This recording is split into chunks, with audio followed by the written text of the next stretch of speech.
What are some of the things you have discovered? Has your neighbor said something that you would like to, that would be helpful to the rest of us? This section. Anyone who'd like to share something you've said that was really insightful, or something you heard that was really insightful? This section. This section here. Go ahead. I really was getting, I'd never thought of that, that analogy between slave and son. And I'm actually hired now as a quarter-time pastor. And so am I a hired hand, or am I God's child? Good. How you practice your ministry, is that as a hired hand or as God's child? Thank you. This section. Go ahead.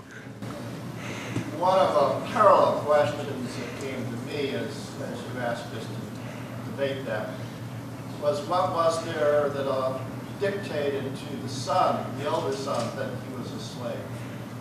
What is there in our lives that convinces us that we're slaves? Things like, oh, you're the pastor, you're the expert in prayer, you're the one we hire to oversee. That's what we pay you for.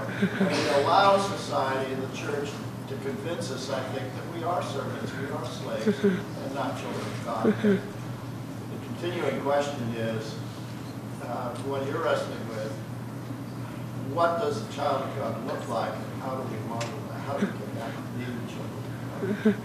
And some of the things you came up with were, did you? Well, we didn't get quite that far. Thank you. Thank you. Thank you. That's where I'd like to go. So that we listen to others who are telling us who we are, and not so much to the voice that called us into ministry, but that we end up with others who tell us who we're supposed to be. And, thank you. Thank you. So maybe that's when we should tell this SBRC, did you call me? No. God called me, so let me tell you what my call is. Don't do that. But, you know, that's just good to think about. Thank you. Got into this, and I have a very, very smart mentor over here. And she said the difference is when a slave does something, it's out of duty. But when you do something as a son, you do it to your fellow children out of love. A slave does that something out of duty. The child of God does that out of love. Thank you.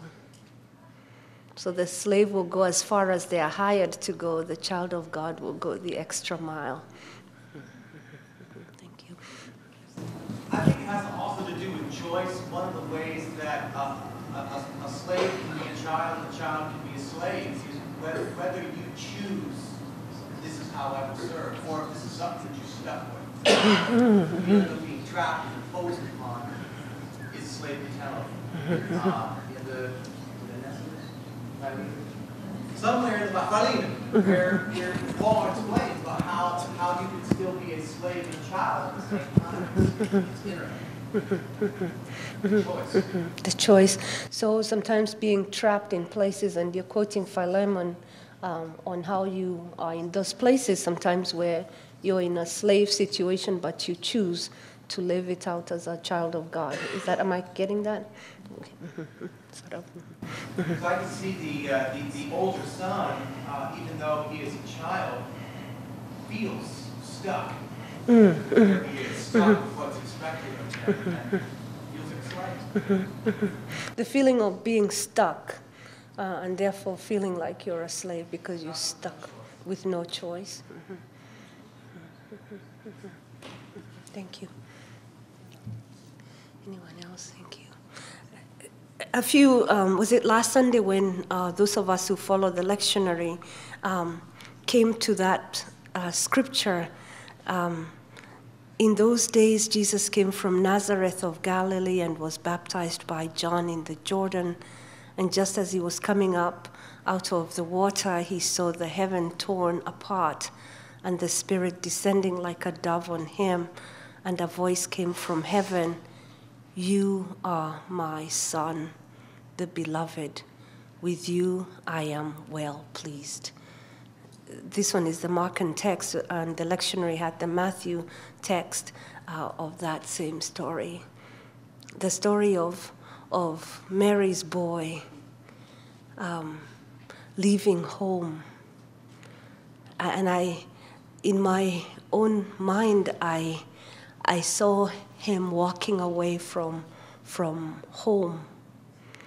And I couldn't help think that he knew that his mother was still standing at the doorway crying, and to see him go, but knowing he had to go, and the carpenter's workshop behind him, the friends behind him, the synagogue where he had grown up, learned how to read and write behind him, the school he had attended behind him, the familia behind him, and going forward to holding on to God's promise, to the unfamiliar. In my own mind, I could not help seeing maybe he had a tear in his eye as he walked away. He had to. And he had to be so strong as he walked all the way from northern Galilee and made that journey down to where John was baptizing, his cousin John, baptizing on the River Jordan. And when he got there, the long line, as people who were dissatisfied with religion, business as usual, had come seeking a new way. And John had taken them to the Jordan, and there, as he dunked them, he had become known as John the Dunker, And as he dunked them, they must have remembered how they left Egypt and crossed the Jordan into the promised land where, what does Brueggemann call it? They were going to be an alternative community, different from Pharaoh's community, where they left the slavery of Pharaoh, where Pharaoh, how does Brueggemann talk about it? Pharaoh had them making bricks from day up to sundown, and that you were valued only by how many bricks you made, that everyone was known as a brick maker, that if you could not make bricks, then you were not considered a useful, valuable person. That's Pharaoh's mentality of making bricks. And the way to be promoted in Pharaoh land is when you make more bricks, you're promoted to make more bricks. You can never satisfy Pharaoh. It's always about making more bricks. It's about making more bricks. And how they left that land, and how, again, Brueggemann talks about this when he talks about part of becoming an alternative community was how they were going to practice Sabbath. That Sabbath is an in-your-face to Pharaoh. Sabbath is when you put time aside and you say, I am not making bricks now. This is God's time. I am not. How political Sabbath is. It's actually trusting that God will take care of it. God will take care of it. Your family, God will take care of it. Your parish, God will take care of it. God will take care of it. It's Sabbath. It's Sabbath. It's God's time. Showing that it's God's time. Bricks do not have the last word in my life. And even the resurrection story, they all begin the same way in the versions told. When Sabbath was over, then the Easter story begins. Easter hasn't come to you. Maybe you haven't done Sabbath. When Sabbath was over, then the Easter story begins. Sabbath has to happen. For the resurrection to happen, there has, of course it makes sense that Jesus was dead and in the tomb during Sabbath. When else could he have died and stayed in the tomb? Not on a Monday and a Tuesday, duh. You know, it had to be Sabbath. That God would take care of the blind, the ones who needed exorcism, the feeding of the fives. God would take care of it. It is Sabbath. It is God's time. And Jesus comes to John, to the Jordan, where they are reenacting the entrance into this community, the alternative community. Now some will say, yes, that's not just what baptism has become. Baptism is also, if you're reading your Pauline work, that it's a death and resurrection. A death and resurrection, so that we're no longer afraid of death because we have already died and we are risen in Christ. That we are now living the resurrection life. And some will say yes, but then also don't forget baptism. There's another thread of understanding in our tradition that baptism is also a circumcision. Or like I tell my confirmation class, snip, snip, ouch, ouch. That is, it is the mark of God's people, this baptism. It is the circumcision of the heart. It is now the way God's people are marked and invited into the kingdom. And if you're like me and some of the members of your congregation are what I call recovering Catholics, they'll tell you original sin, and you'll just have to just deal with that. I mean, you might take time to explain, yes, but that's Augustine, and that's the 5th century. The original people at that Jordan River are not thinking original sin, because that is really a tradition that begins with Augustine in the 5th century. And as Karen Armstrong says, Augustine has not done the Western Church any favors with that image. You know, it's just not healthy to go into the maternity ward and see the children, you know, in the incubators and go, sinner, sinner, sinner, sinner, sinner. It's just not, it doesn't feel right, you know. But you know, there's that washing of our original sin that has become part of our tradition. And if the day I went to visit one of my young people up in Oshkosh, her parents 2 hours away from where we live, and her parents had told me she had fallen into bad company, and had been meaning to go see her, and I finally got in the car and just drove up. She lives in a little apartment above the Dairy Queen. And I went there, found the place, and she says she has this little tiny room, really, with 6 other people, boys and girls. And she was so happy to see me. She was like, Pastor Grace, and she didn't care that the little apartment looked like not a good place. She just welcomed me. She was so glad to see me, hugged me, and, you know, and invited me in. I sat there. They offered me something to drink, and I said, no, thanks.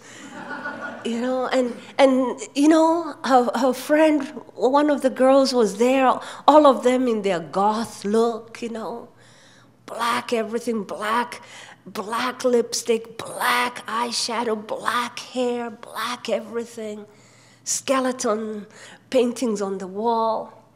You know, all the bad words, some of them I'd not heard of them before, printed on the wall. Just one of those places. And we start talking, and I tell her how beloved she is. And she says, well, I've done a lot of bad things. I say, still, you're a child of God. You're baptized. Don't forget that. You're baptized. And we made promises. You're not the only one who made promises at your baptism. We made promises as your family of faith. So we're keeping our side of the bargain. And I'm sure God is keeping God's side too. That's what I came to tell you. And then suddenly the girl who's sitting there on the corner 6 or 7, I counted 7, and that's as far as I could count without looking like I was staring, the nose rings and a huge tattoo on one side of her face. I didn't want to tell her, when you're 90 years old, you're going to be so sorry you did that. But I didn't want to tell her that, and she had all this piercing, her tongue, just not your regular church person. And I said to her, and she's lying back then, she says to me, she says, so what's baptism? And I go, well, you've been to church, right? And she goes, never been to church, ever. I say, ever, ever, ever. Okay, now where do we begin teaching baptism to somebody never ever been to church? Probably the closest to church she's been is me sitting there, or her friend who's baptized. And you know, the Holy Spirit helps you in those moments. And I'm struggling. And I say, baptism is a tattoo that God puts on your soul. I know, that didn't come from me. I was grabbing onto anything I grabbed onto God right there. And she says, oh yeah? She stands up. She says, I want one of those. And I say, when? She goes, like now? Can you do it now? I said, well, yeah, because it's with water. With water. But let me tell you, the community of faith also says we're going to help you keep that tattoo alive. And so you come to church any day, any Sunday. You don't have to tell me ahead because it's a gift. You come and we will baptize you. And that Sunday I went to church. I said to my congregation, oopsie. I told this girl that if she comes in here, she'll be baptized. So if you see anyone come in here with so many nose rings that she would set off an alarm anywhere in the mall, you know, and tattoo, she doesn't look like she belongs. She does belong. Rush and meet her at the door and welcome her. She's looking for baptism. And now I need some help here. When she does that, whenever she does that, who will be her sponsor? That's all I need. Who will stand with her and be her sponsor? The whole congregation stood up. Everybody stood up. They just stood up and said, we will. You know? And we're still waiting. It's been about 2 years since that. We're still waiting. I still keep jotting Annie a letter and saying, by the way, tell your friend we're waiting. You know? She will come one day, but she knows what it is. And when people say who are baptized, I was lost, and I go, yeah, right, you've got this little tattoo that's going beep, beep, beep, beep. You think you're lost, but God sees you on that. And we as a community of faith who take the promises to go out there and invite. And the voice then, when Jesus comes face to face with John, and Jesus is so amazing, the humility. Because when you are a child of God, when you know who you are, you don't need to be in the spotlight every time. You don't need to be the spotlight every time because you know who you are. You are so grounded. And Jesus comes and John says, I don't want to baptize you. Why don't you baptize me? And Jesus affirms John's ministry. This affirming of each other's ministry. Affirming each other's ministry. John, the humility Jesus models for us. I was having breakfast with my SPRC teacher, and I said to him, what's the meaning of humility to you? And he said this wonderful thing. He said, humility, and the way he said it was like he didn't think about it. It just came out of him. He said, well, humility is when we allow someone else to carry the water for us, and when we allow and trust someone else to carry our water for us. Allowing someone else to carry our water for us. Now, when you're in the hospital, you're kind of stuck. When you're having your colonoscopy, I mean, humility is like you are humble whether you like it or not. we're not talking that humility where you're reduced to being humble with, with one of those gowns that just, I don't know if it's humiliate or humble one. But that's not it.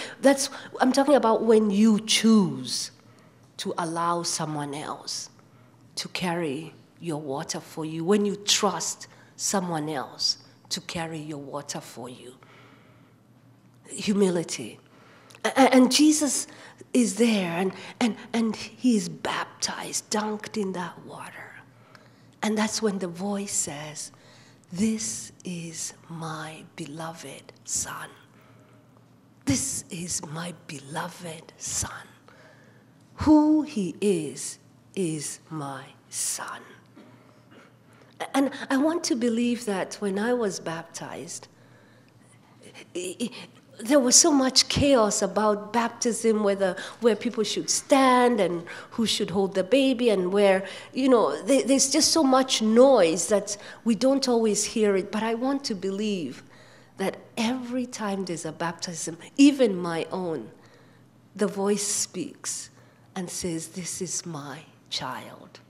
I want to believe that. And so I get excited about baptism, that this is God's child.